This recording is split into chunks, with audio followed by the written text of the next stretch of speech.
I think, you know, out of this recession, you know, if you want to look back, you're going to see lots of people who've been laid off, started new companies, are running them in much more efficient ways.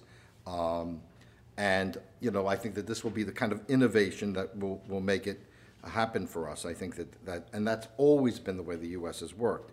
Now, you say, well, where do I see this dynamism? How can I have such a bizarre view? Well, I think if I go to Washington, D.C., Washington, D.C.'s approach to the world is, things are horrible, give us more power, or things are horrible, so let's get rid of the people who now have the power. And that's sort of what you get from Washington. I spend a lot of time in communities, you know, in churches, with entrepreneurs and families, and I see a very different world than the ones that you'll see at the universities. I'll give you an example of amazing transformation. I've been going to the city of Fargo, North Dakota for about 10, 15 years. When I first went there, downtown was terrible.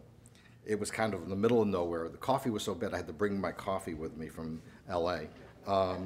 You were completely cut off from the world. I mean, you could get a dog-eared New York Times and, you know, maybe like 3 days late. I mean, you really felt like you were just like on a different planet. You go there now, they've had a huge high-tech boom. They obviously benefited from the commodity explosion. They have enormous amounts of energy in that state. You have immigrants moving in. You have a downtown that even has a store for metrosexuals. I mean, it's really amazing what's happened. I mean, one of the things that's happened is that many of the amenities that had been exclusively in 3, 4, 5 cities are now, you can now find them. You can now go and actually get a decent meal in Fargo, North Dakota. You could not do that 15 years ago because people are moving out. Or if you think about the suburban areas, if you go to Sugar Land, which is just west of Houston, enormous Hindu temple that's been built there, where all the stones have been brought from India to Texas. And there's just this enormous, I mean, this thing is huge.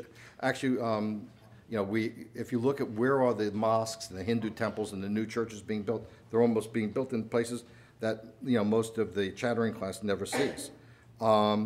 And I think that this immigration in particular is really critical. Between 1990 and 2005, the immigrants started 1/4 of all the venture-backed companies in the United States.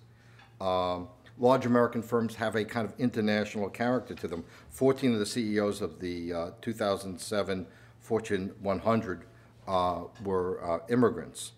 And of course, most of the stuff is really happening in terms of on the grassroots. One of my favorite companies is the Cardenas brothers. I write about them in the book. They came from Mexico. They really had nothing, and they started a business where they had a little farm at the outskirts of LA. They would go to ethnic neighborhoods with pigs in the back seat of their truck, and they said, "Does anybody want you know, fresh meat?" And they said yes. They go, they take the pig out, they shoot it, and then they slaughter it right there. And this is how they started. Today, Cardenas Brothers, it's about a $400 million business. They now sell processed Mexican food using their mother's recipes to Costco. And you know, this kind of thing, you know, is really happening, and it's mostly happening more on the outskirts of the cities than in the inside of the cities.